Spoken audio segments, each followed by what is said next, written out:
It began with a single message, a cryptic text that illuminated Clara's phone screen in the early hours, dragging her from a restless sleep. Yet another soul claimed by the whispering curse. The Weaver knows their secrets. The message bore the initials of her former partner, Robert, who had vanished 4 years ago during a botched case that had shaken Clara to her bones. The call from the precinct soon followed, pulling her into the grim reality.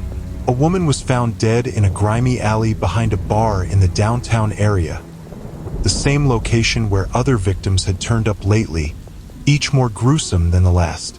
The victims were all young women, aged 21 to 29, with a similar haunting beauty that tied them together like an invisible thread. Arriving at the scene, Clara was met with a familiar smell, a mixture of alcohol and decay. The victim lay sprawled, her once vibrant face now a canvas painted in horror.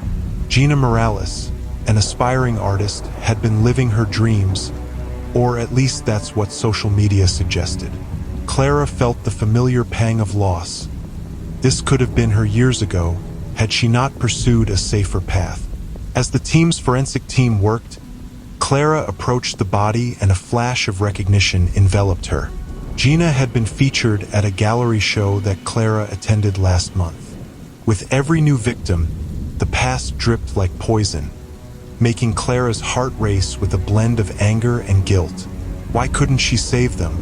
Collaborating with the profiler, Claire Jolivet, they dove into the lives of the victims. Each had a backstory tinged with fragility, broken families, lost love, and unfulfilled dreams. Conversations with their friends revealed whispers of the same mysterious figure, a man who had been lurking around their lives, always just out of sight. It's almost like he watches them, waits for their moments of vulnerability. Claire noted, her brow furrowed in thought. While documenting the victim's details, Clara's mind raced back to Robert. Had he ever found himself caught in the web of this monster? The memories crept in like shadows. Clara gripped the cold metal of her badge, willing herself to pivot mental focus back on the case. The pattern started to unravel. The victims' locations, their histories, and the eerie coincidences that bound them together. Each weekend, a new body turned up, and Clara's frustration boiled her already troubled psyche. 3 victims, all with similar inked symbols. Claire gestured at the sketches depicting tattoos resembling delicate webs intertwined with silken threads.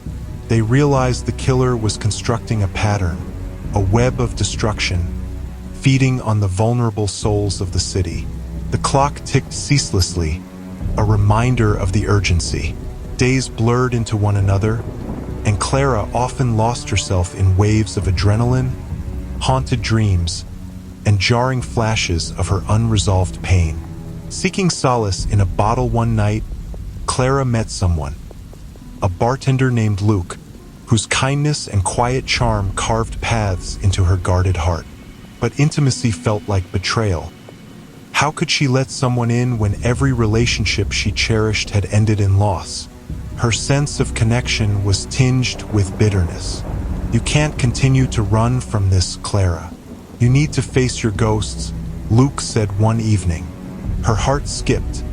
It was a mirror reflecting her own struggles. The drinks turned into frantic discussions about love, loss, and the clear shadows that lingered over them both. As the city plunged into chaos, the next victim was discovered. Another young woman with a tattoo matching the same pattern. Clara felt the tightening in her chest. In her race to catch the killer, she had become just as trapped in her fear. Her connection with Luke deepened, and she ventured to open her heart, albeit cautiously. Suddenly, as if mocking her struggle, Clara received another message. It was chilling and simple. You're losing the battle.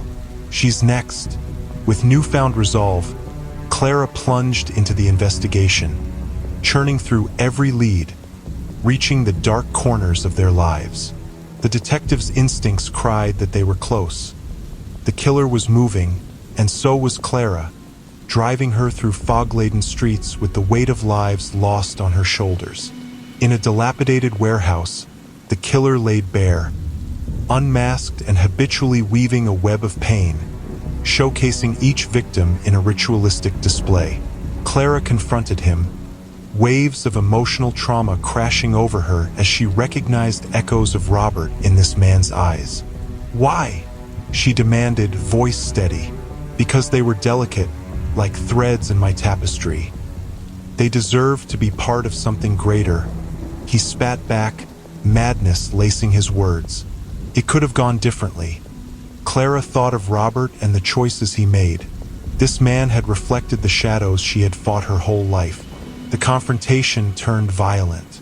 Clara fought, every blow reminding her of the emotional turmoil she felt. With deft resolve, she subdued him, handcuffing him against the backdrop of broken dreams. As the sun unveiled a hazy dawn, the killer was behind bars. Clara felt a torrent of emotions. Relief, anger, and a haunting sense of loss played like a dissonant symphony in her heart.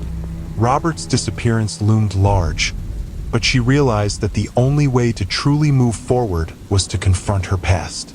With Luke's support and new connections forged within the city, Clara faced her demons head-on. She finally understood. Running from shadows only allowed them to grow darker. Her trauma wouldn't vanish overnight, but she was on a path to healing, using the memories of those lost to fuel her as she returned to the precinct, ready to fight for a city still shrouded in darkness.